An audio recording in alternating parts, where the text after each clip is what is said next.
ఈరోజు నవంబర్ 15వ తేదీ. నిన్న సంవత్సరం కూడా 2024 నవంబర్ 15వ తేదీ వర్షం పడింది. ఈరోజు కూడా పడుతుంది అని భావిస్తూ ఉంటాను నేను. ఖచ్చితంగా పడుతుంది ఈరోజు. ఎందుకంటే 2 సంవత్సరాల నుంచి ఖచ్చితంగా ఇలాగే చూస్తూ ఉన్నాను నేను. నవంబర్ 15, 16 ఖచ్చితంగా వర్షం పడుతుంది. ఇది ఈరోజు అప్డేటు.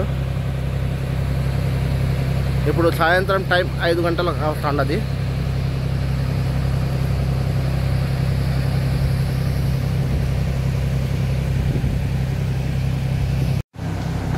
చూడండి, ఇప్పుడు సాయంత్రం సమయం 5:40 కావస్తుండది. ఇప్పుడే చిన్న చిన్నగా చినుకులు పడతా ఉండదు. ఈడ బండి పైన పడతా ఉంటే అది వీడియో తీసి చూపిస్తాను నాను. చూడండి, ఇట్లా చూపిస్తా పైకి. చూడండి, కనపడతా ఉన్నాయి. ఇప్పుడు స్టార్ట్ అయింది, వస్తాండది. చూడాలనుకుంటే లైక్, షేర్ అండ్ సబ్స్క్రైబ్.